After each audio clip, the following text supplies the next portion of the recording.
Snow Treasure, Chapter 4. Get up, Peter. Put your clothes on. His father was shaking him. The lights were lit. The clock on the mantel showed it was after midnight. Dress warmly, too. We're going out. Out? Out where? Peter found it hard to understand why he would be going out after midnight. Come on, dress quickly. I'll tell you as we go. Have the Germans come then? He asked.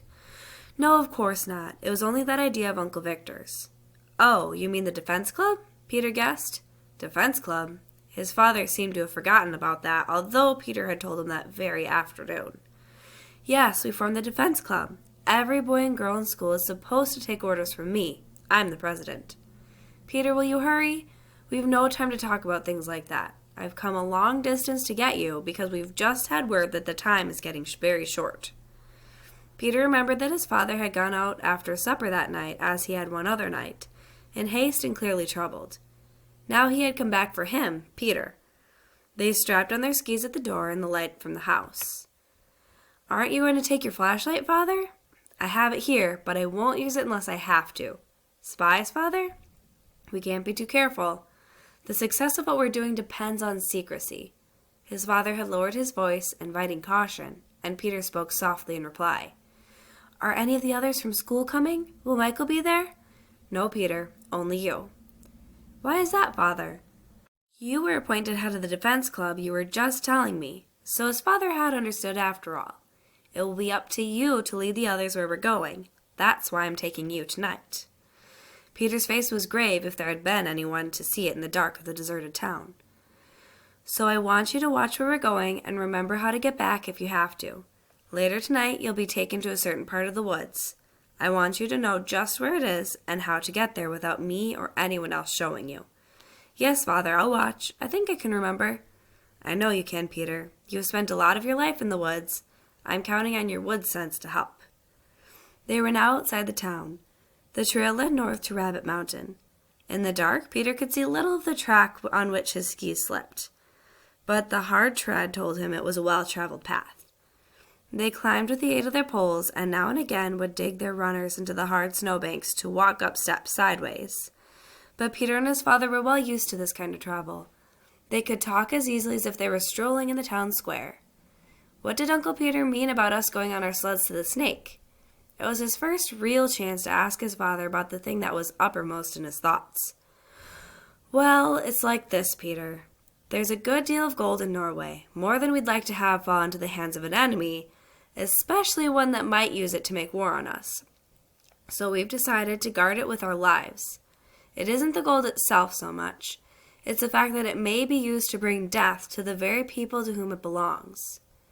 You're afraid of a German invasion, Father? Well, that's the tale Victor brought back from Oslo. When you came home and said he had returned, I knew that only one thing would bring him back at this time, and that was that his country was in danger. But I didn't want you to know about it then. Today, however, other things have happened. Foreign mine layers have been sighted off our coast. There's little use trying to hide something that may have to be faced.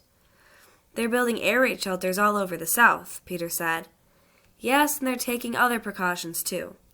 All this week a Treasury official has been at the bank. He believes that the best way to safeguard our people is to put our wealth beyond the reach of those who would use it to do us harm. Other countries have been sending their gold to the United States for safekeeping. That's what we want to do, too, if it can be managed. Peter could hardly believe this was real life and that it was he and his father who were talking and not two characters in a book or a film. His father was going on, and though his tones were the calm, even ones of his ordinary speaking voice, Peter still had to struggle with a feeling of unreality. There may not be time to safeguard all the gold in the Bank of Norway this way. Mr. Lundstrom spoke confidentially. To do so involves a great deal of care. Each of the places where the gold can be hidden has to be inspected by trusted people in the government. The Treasury official came here first of all and had a long list of other places to visit. But even if he doesn't get to the other towns, good care will be taken of the rest of the money because it's a staggering sum, bullion worth hundreds of millions of kroner. And Uncle Victor will take it in his boat? Peter asked. What we have here, if we can get it to the boat in time. So are we supposed to take it down the mountain on our sleds? If there is an enemy in our country and there is no other way to get it out, you children would never be suspected, but the men wouldn't be allowed to load so much as a pound. But why don't you send it away before the enemy comes? Because the British and French are mining our coasts, laying miles and miles of explosives in the sea. A ship that would stray in their direction would be blown to bits. So Uncle Victor has to wait until he can find out something about their location. Why, it would be suicide to sail until he does. That's why we have to hide the gold in the cave. Cave? Peter blinked. What cave?